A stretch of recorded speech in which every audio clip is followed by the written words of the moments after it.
Assalamualaikum warahmatullahi wabarakatuh. Kami akan menyampaikan apa tradisi dan praktek ekonomi masa Daulah Umayyah yang disusun oleh yang pertama Reza Emilia Putri, yang kedua Mia Feyanti, yang ketiga Akna Boy Mumtaz, dan yang terakhir Rofiqul Islam. Yang pertama akan disampaikan oleh Akna Boy Mumtaz. Yang pertama yaitu perkembangan ekonomi. Perekonomian adalah merupakan salah satu unsur terpenting dalam memperlancar proses pembangunan suatu negara. Sebab merosotnya perekonomian suatu negara akan berpengaruh terhadap proses pelaksanaan pembangunan yang akan dilakukan. Brockleman menegaskan bahwa pada tahun 693, Khalifah Abdul Malik secara bulat menetapkan untuk mencetak uang sendiri di Damaskus. Sementara itu, Hajjaj pada tahun berikutnya melakukan hal yang sama. Akibatnya, masyarakat Arab sudah mulai mengenal sistem perhitungan. Ide ini juga diterima di Yaman, Syria, dan Irak. Kebijaksanaan yang dikeluarkan oleh Khalifah Abdul Malik tersebut sangat berpengaruh terhadap perekonomian dinasti itu. Sebab kita melihat sebelum diberlakukannya kebijakan ini, mata uang beredar sebagai alat tukar adalah mata uang Roma dan mata uang Persia, yaitu dirham dan dinar. Dengan tidak adanya mata uang sendiri, tentu akan dapat mengurangi nilai-nilai persatuan dan kesatuan umat Islam di daerah yang demikian luasnya.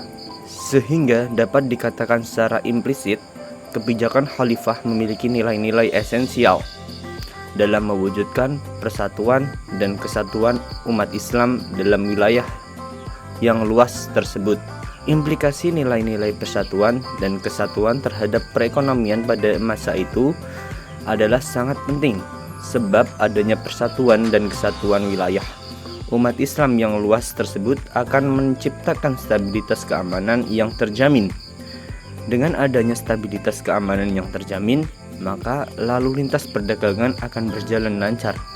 Dengan lancarnya lalu lintas perdagangan, pada gilirannya akan meningkatkan perekonomiannya.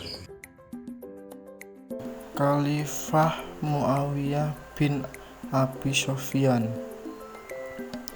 Pada masa pemerintahannya, Khalifah Muawiyah bin Abi Sufyan mendirikan dinas beserta dengan berbagai fasilitasnya, menertibkan angkatan perang, mencetak mata uang, dan mengembangkan jabatan qadhi atau hakim sebagai jabatan profesional. Selain itu, Khalifah Muawiyah bin Abi Sufyan menerapkan kebijakan pemberian gaji tetap kepada para tentara, pembentukan tentara profesional, serta mengembangkan birokrasi seperti fungsi pengumpulan pajak dan administrasi politik.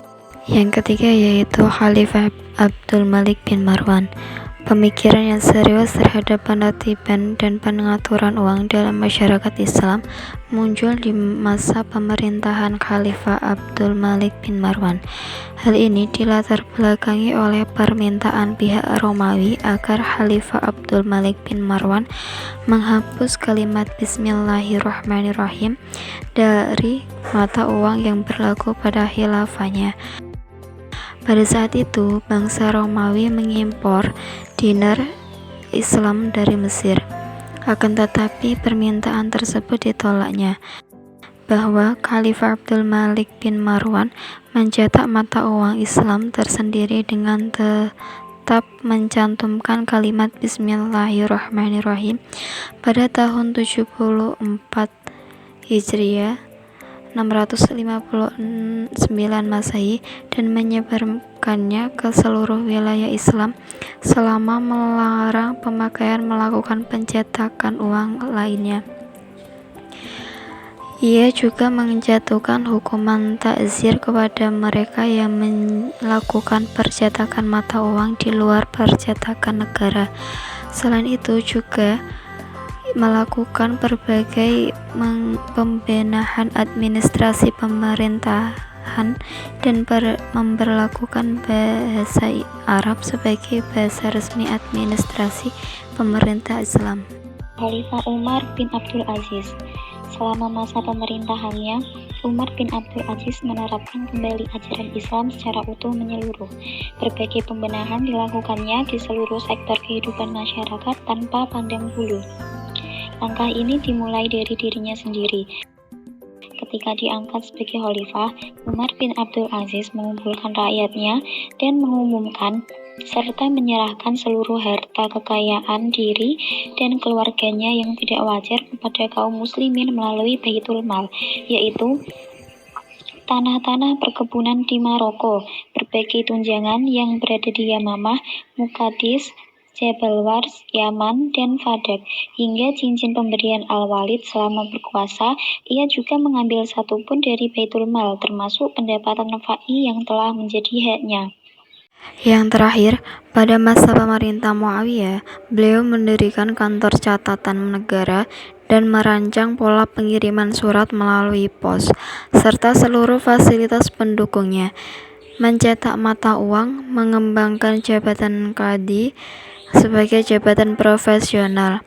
Para qadhi di masa itu dalam memutuskan suatu perkara tidak terpengaruh oleh kebijakan politik atau kekuasaan pemimpin negara sehingga mereka bebas memutuskan sesuatu, termasuk dalam urusan yang berkaitan dengan para pejabat tinggi negara. Sekian dari kelompok kami. Wassalamualaikum warahmatullahi wabarakatuh.